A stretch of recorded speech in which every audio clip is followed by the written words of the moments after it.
Oh, that's not good. Yeah, that's not good. We've been here before, haven't we? Twice. Last year, because they dropped off. They're now 4 points behind us. And all the blue shark emojis will now start to appear. Manchester City looked unbelievable. Manchester City looked unstoppable.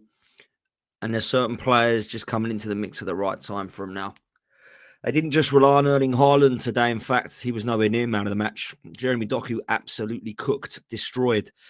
And if I'm honest with you, Nunez's cross is an unbelievable underrated cross. You've got O'Reilly looking good at that left back position, which nobody saw coming. The midfield looked more balanced. Ryan Cherky getting into the mix. What do we reckon, Gooners? I think they're going to be trouble. I think they're going to come for us. And I wrote them off at the start of the season because I thought they were too defensively vulnerable. Yeah, that was a bad thing to do. You should never write off Pep. You certainly should never write off Erling Haaland. And although people say Haaland FC, the last couple of games it hasn't been. Foden was cooking the other night midweek. Doku's cooked today. Ryan Cherky's come back into the mix and playing well. I've spoken about the fullbacks. Defensively, Manchester City have improved, not just with the signing of Donnarumma, but obviously you've got Vardy and Diaz who have got that partnership now, and it looks to be a good one. Manchester City could be an issue. With Rodri coming back into this side, Nico Gonzalez stepping up, scoring again today, being consistent for them, Manchester City could be a problem, people. It could be a problem. Liverpool, on the other hand, were an absolute joke. Pathetic, embarrassing, and shambolic from them. I don't know what Arnie Slot's been smoking, but he's reverted back to how bad they were a few weeks ago and a few games ago. I thought Liverpool were going to be spot on today because I thought that they would be cancelling out a lot of what Manchester City did because I've saw the Liverpool of old the last couple of games against Villa and against Real Madrid. Wirtz looks better utilised on that left-hand side, and they've gone back to Szoboszlai, Gravenberch, and McAllister in midfield. I thought that would have allowed Salah to get a little bit more heat off of him, and he would have actually had a bit of a better game. Konate and Van Dijk looked to have sorted it out in the last couple. Everything went wrong today. From the penalty they gave away that Haaland did thankfully miss, otherwise it would have been even more embarrassing for him. Van Dijk looked all over the place. Konate looked a mess. The absolute shambles of a defending we've seen from Liverpool this season proves to me that they're not good enough to be in the title race at this stage. I'm not writing them completely out of it, by the way, because I think it's far too early. And I'm not saying that it's title over in favour of Arsenal or title over in favour of Manchester City. What I will say is this. I think it's going to be close this year. I think it's going to be a real good fight. And I think it's, for the neutral, a very, very good season ahead. I don't think someone runs away with it like Liverpool did last season. I don't think it's going to be 4 or 5 in the race. But I certainly do think that there could be a real challenger here in Manchester City for Arsenal, because Arsenal last night, frustrating. Now, it wasn't actually a huge opportunity missed in the end because Man City romped away with it. There would have been a huge opportunity missed if it would have been a draw today. It would have been like, do you know what?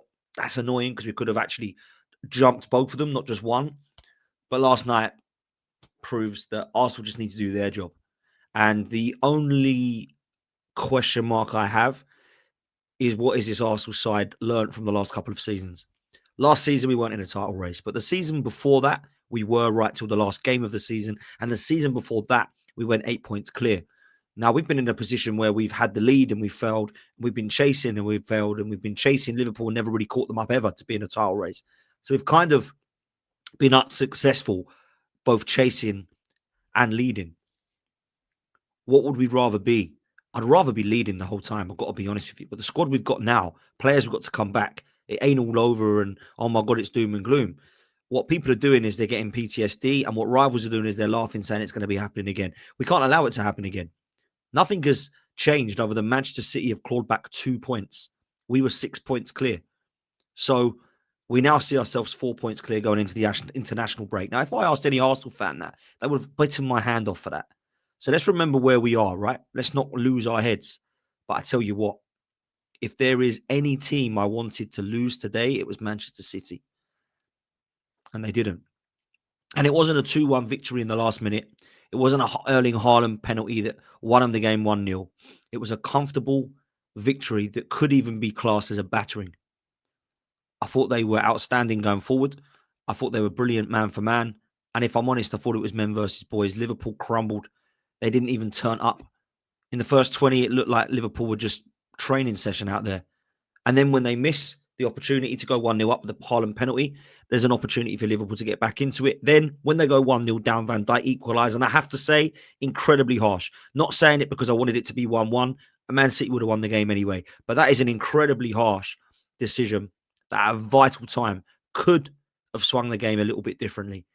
But let's just be real. Manchester City were too good today. I didn't see anything they did that I didn't like. I thought they were pretty much spot on. As far as the performance goes at home against the champions, you can't ask for better than that. They absolutely battered them. Now, they were inconsistent at the start of the season. It didn't look like they were going to do anything. If I'm honest with you, Manchester City fans would have said themselves, rule us out. It ain't happening. We've lost to Brighton. We've lost to Tottenham. We don't do that if you're in a title race.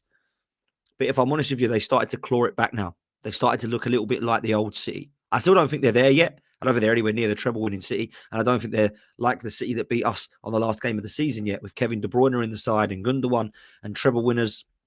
I don't think they are that yet, but I think they've done very, very well.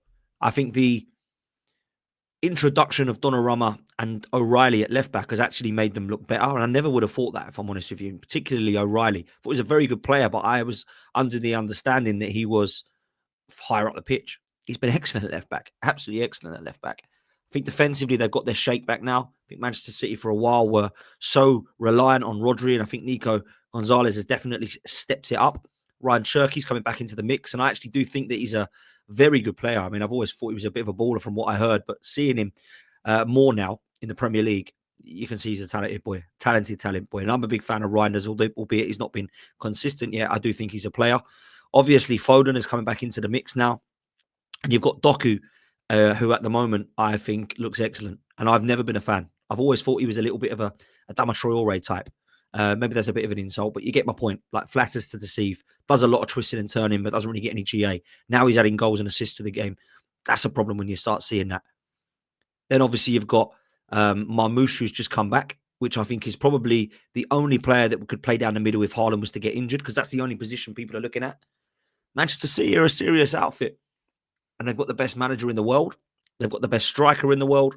And if they keep him fit, Manchester City have a chance of doing something pretty special. I don't want to be the one to say that it's going to be theirs. I don't want to give up on it. I'm not waving white flags when we're 4 points clear. But this international break, we need to be pristine, get ourselves back so that we can have a pristine run of games. Because we've got Spurs at home. We've got Chelsea away. We've got Brentford at home. We've got Villa at home. It's going to be very, very difficult. In fact, sorry, tell a lie. We've got Aston Villa away. Tell a lie. Is that right? No, hang on. We've got them at home, right? We got Aston Villa at home, right? Or is it away? I'm completely lost. Anyway, we've got Aston Villa. We've got Aston Villa. I honestly believe that Manchester City are going to be the closest now. I know Chelsea are only 6 away and Tottenham are 8 away, and it's still 2. I get it. But in terms of how teams are playing, I still think Arsenal look the best in terms of how solid we are, the fact we don't concede goals, the fact that we can get these games across the line. Last night was a blip, and it's the first blip we've had in a while. Yes, we didn't beat Liverpool. Yes, we didn't beat City, but we've done everything since then. I think Arsenal will be fine if we keep the players fit and we utilise and rotate properly. My only question mark is this. Can Mikel Arteta win trophies at Arsenal? That is the only question now. It's not about whether the squad's good enough. It's not about whether the players are good enough. It's not about whether we've got the best 11. It's not about whether we've got the best bench. It's not about whether we've got the best system. It is about one man and one man only. Can this guy do it for us? Can this guy get us across the line? If the answer is yes, he'll prove a lot of people wrong. Rivals, Arsenal fans that doubted him, any doubters in the media, they'll all be proven wrong. We're doing that in May and hopefully that in March with the Carabao Cup. I'm happy. But Manchester City are going to do their best to get in the way. Big time. Because they know how to do it. Players know how to do it. Manager knows how to do it. We've got to learn how to do it. And it has to be this season. Do me a favor, people. Hit like, hit subscribe. I'll see you on the next one.